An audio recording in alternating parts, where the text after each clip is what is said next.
Hey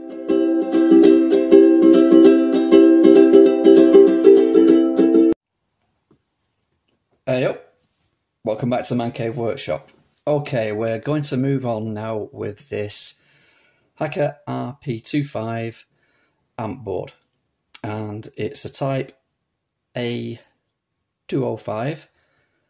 Quite common, this style of amp board, in a lot of Hacker sets, and I don't know if this is what gives it its unique sound, but they sound awesome and they have their own sort of unique sound. In this video, all we're going to do is replace these caps. So it's basically another recapping video. Now, if the lighting's different and the sound's a little bit different, it's because I'm using a different camera now. Supposed to be a better quality, but we'll see how that goes. Now, in my last video, there was a comment saying that on these amp boards there's a cap, a C5 here, and it's noted that Hacker changed the value of this cap. So I was talking to Graham, Radio Cruncher, and he kindly sent me over the service manual. He's very aware of this. What I'm going to do is get the service manual out now so we can have a look what it says. I will have to switch a light off so it doesn't glare in the screen, because I'm going to show you this on a tablet. Okay, let's get this up so we can have a read, see what it says.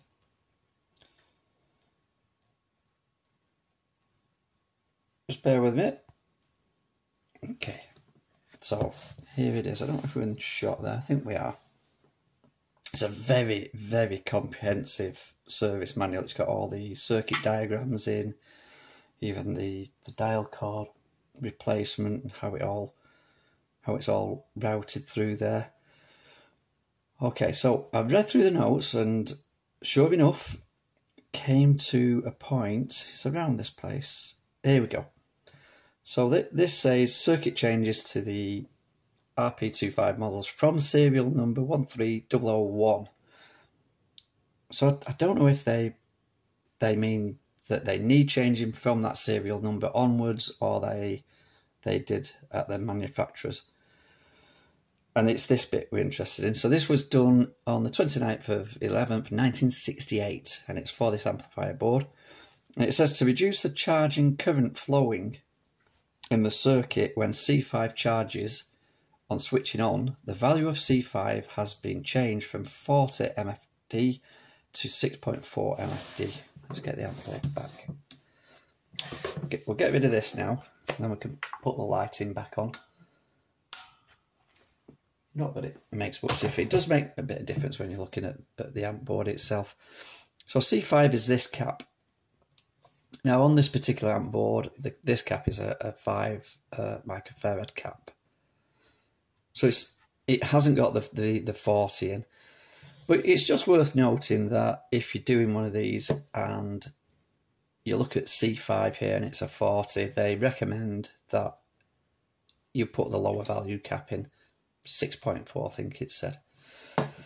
So what I'm going to do now, I'm going to pretty much of the same as the last video. I'm going to pull the cap out, I'm going to test it, I'm going to recap the lot. So I'll just pause the video now while we heat up the soldering iron, get the caps we need to replace it, and get on with it. Okay, let's get on with recapping this board. Okay, let's take this one out first. The one in the middle, C5, which, as we say, it's very clearly marked on the board, the plus and negative side. So we should just be able to get the soldering iron on it and get it out there. If we can work out where it lives, I think that's one point there, and then this. Oh, it might be this. This point here looks suspiciously like the other point. So let's get this out. Put the amp board that way around. Which one did we say? We said it was that one. Get the soldering iron on it. Same old, isn't it, this? Recapping stuff. Now then, while we're talking about that same old, these boards, it's good practice to set the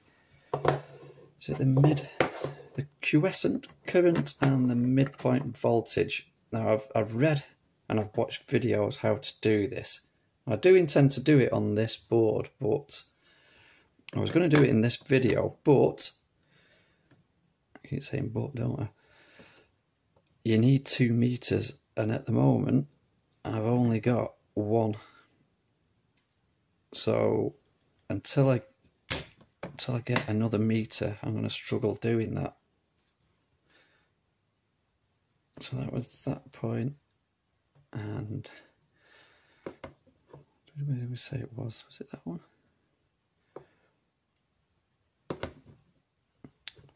God, I'm all fingers and thumbs here. Sometimes a good way, like I keep going around in circles here, I keep letting go of that one, so it's this one here. What was I going to say then? Oh, I did get hold of some dentistry tools. Let me show you them. Got them from a local shop, actually. So it's these guys here. These will help to get fiddly caps out and stuff. They look like torture weapons, don't they? But yeah, that'll come in handy. I've got all the caps ready, lined up here that I'm putting in. I've tried to keep as many blue colours as I can. Bear in mind, I still am on a limited stock. Let's see, did we get that wobbling?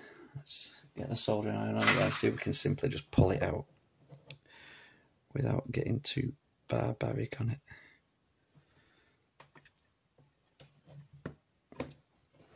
Let's check we've got the right legs first. That's one out. Let me see. These are the tracers tracks here. They're really easy to lift. So what I tend to do is when I'm taking something out, I try to spend as least time with a soldering iron on the board. And you can see that leg there. That's just lifted up. It's like bent over, which I'm guilty of when I put them back in. But I'm gonna have to get some more solder off that joint, aren't I? I'm guilty of when I put them back in, but sometimes I wish they weren't. I wish they were just straight through, because then the component just falls straight out then. And of course, while the camera's rolling, this is proving hard to get out. You see they're both wobbling. You can see that. So I know I've got the right part, but there's still a tiny bit of solder holding them on.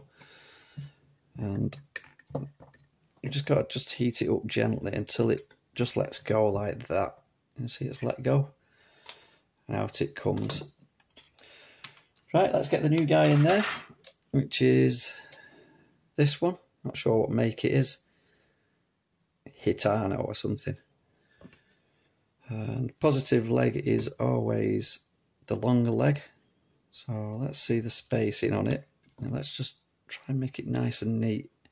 So when it goes on the board, it doesn't squash itself up.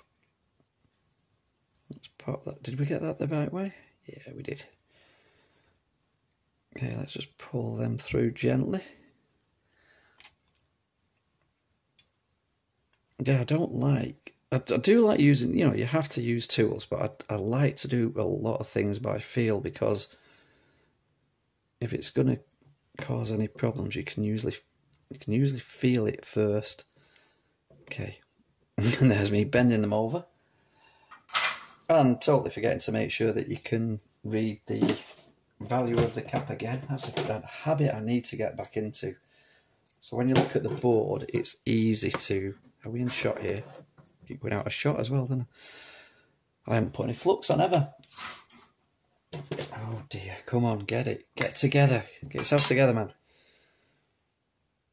So, I know that the solder, this modern solder we use, is a flux core, but I still like to put a little bit of flux on as well. I think it just helps the solder to flow a little bit more.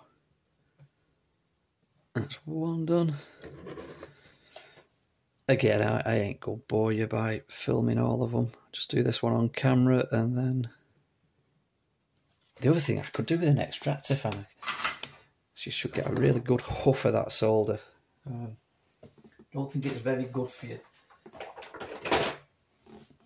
It's probably worse for you if it's total 100% lead. Can't be good for your lungs, but try not to breathe too much of that stuff in. I often wonder, you guys probably know, these boards, when they were done, were they hand soldered at the factory? Or they must have been. They wasn't like washed with a machine. These must have been hand soldered.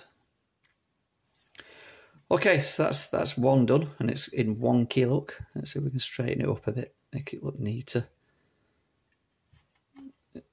No, it won't go straight. That's straight. Looks like a Leaning Tower of Pisa, but these are sort of similar as well. Let's get it as straight as we can. We've got to get all these caps done. We'll test them, see what they come up with, see how far out they was. I think somebody mentioned that on the amp board the caps tend to go further out of range than on the radio itself. Okay, just as recapping it, there's something I've noticed on the hacker boards that I've worked on. I'm not sure why they did this, but on the plus there, if you look, there's two holes where the capacitor plus end can go in. It's all on the same, but on the negative there's just the one. It was, can you see that? It was the same on this cap, same on a few of them, and when you look, they do actually, they're just on the same sort of track. Why did they do that? Was it to accommodate different size caps? Perhaps if I shine a torch, a torch is miles away. I'm sure you get what I'm saying. Can you see there's two holes there, one there. Did they use different size caps? Don't know why they did that. That's the only thing I can think of to accommodate. Like we just said, different size caps, but hey ho. Let's carry on. So as I'm going through this board, I've only done two caps. Trying to think of interesting things I noticed, like I said about the 2 points where you could put the positives. The other thing is, when you're working on a board, if like before, I kept switching it over, thinking, where is it? Actually, that looks a bit messy up there, doesn't it? Where is it? What I have done in the past is get a torch and shine it on this side of the board, and then when you turn it over, it's almost like an X-ray of where the components are. So you see, like for instance, these two resistors here. Shine the torch on them. Let's get this right. They stand out, so you can see where the points are. Also, some circuit diagrams and service manuals have this side of the board on with it all labelled, so you can refer to that. The other thing is by just put your hand on one side, touch the other side, you'll know where the component is. Just waffling as we work. Okay. So just getting onto these last two caps over here. A bit upset with myself for not putting this one in straight, but it's in. Try to keep with the blue theme as much as I can. So I was wondering, why did these are both 80s, and I was wondering, why did they use different caps? Because I'm going to put two in that are the same. And I haven't been checking any of the voltages on these caps, which I really should do. 25. It's always okay to go higher with voltage. 15. I know most of mine are about the minimum on them. 16. 10 volts. I know these caps I've put in a higher voltage than that. Yeah, it's always okay to go higher voltage on the caps if they fit, but you shouldn't really go a lower value. So anyway, beyond the point, I was looking at these two guys in here, thinking, why have they used different caps when they're both 80s? But then I noticed one's 15 volt and one's 25. Now, you're expecting me to explain why. And I don't know, I'll have to have a look at the schematic. Whether it is just they had a big parts bin with all the new caps in and they just put their hands in and pick whatever. I don't know if it's of any importance or not. Again, I am waffling, just trying to point out things that I'm sort of seeing as I work along. In my, I don't really do much with resistors. I don't talk about them much. I don't usually test them. But what I do, I just make sure, I just have a look to see the physical condition of them. And if they look okay and they're not causing problems, I leave them. But as I'm sure as time goes on, all components wear out, and perhaps in the future, these guys will start going. I know on valve radios, because they're very old, some of the resistors can play havoc. But at the moment, for me, with these hacker sets, with these transistor sets, it's not so much of a concern at the moment. Okay, that's all the caps done. Let's quickly test these 400. Not bad. 391. 40. 44. Not bad.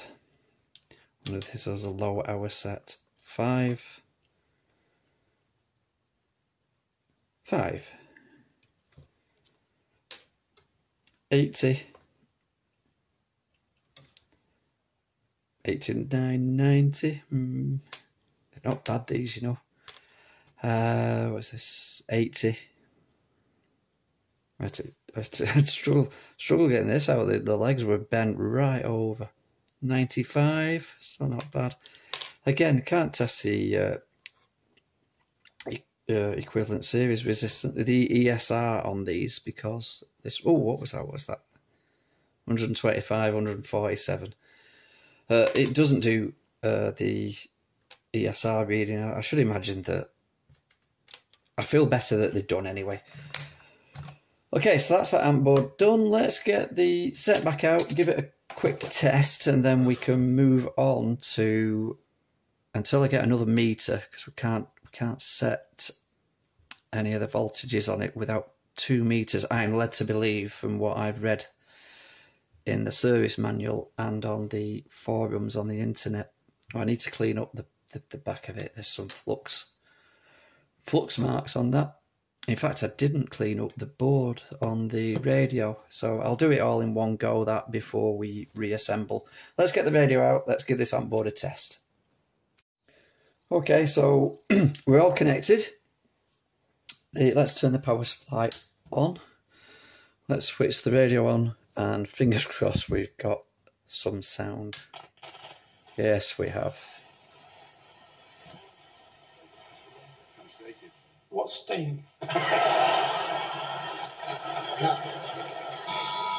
I can see a connection, because you would use a lorgnette, presumably if your glass is steamed up. Also, were there not steam lorgnettes in the early days of the Industrial Revolution? I think there were. That's well known. Yeah, everyone knows that, Jack. All right, well, over to you, Andy and Milton. All right, Arctic. Piffle. Aubergine.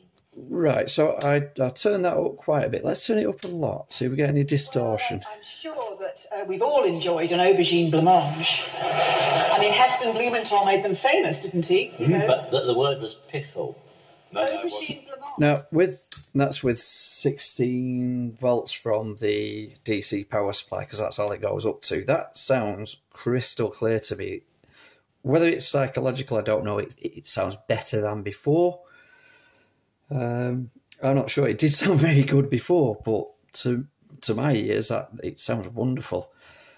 So with this radio, the next thing we're going to do now is we're going to basically make it look amazing if we can. We're going to make it look pretty. We're going to clean the boards up. We're going to take the dial face off, clean all inside there. We're going to squirt some cleaner down the volume pot, the bass pots, all the switches, and then we're going to start work on the case. So I hope you've enjoyed this video. It's just a recap be a good name for my channel, that, wouldn't it? Just a recap. Because I do enjoy it, though. I must admit, I really do enjoy recapping radios. I keep repeating that. Keep the comments going, by the way. It keeps me motivated, and some really, I learned some really interesting stuff. That note about C5 on this amp board, I had seen it done. I had seen the guy called Radio Cruncher do it. I'm sure it was he might have mentioned it to me, or it might have been on one of his videos. I do recall it being spoken about. But if it hadn't been said in the comments, and that cap, the C5, would have been was it 40? If it had been a 40 cap, I would have replaced it with a 40, because I'm just too lazy to keep checking on the schematic, even though I've got the full service manual now. I do want to have a go at setting these midpoint voltages and this, and the, is it the quiescent current? I've been doing a lot of research on that, been watching a few videos. I'll watch some more on it being done. But you do need 2 multimeters, as I can gather. So at the moment, I've only got 1. So I'll have to go out and just buy another cheap multimeter and give that a go. But for now, I think all that's to get the any distortion out, and this is sounding crystal clear. So again, thanks for watching, guys. Hope you enjoyed it, and I hope to catch you on the next video. Take it easy.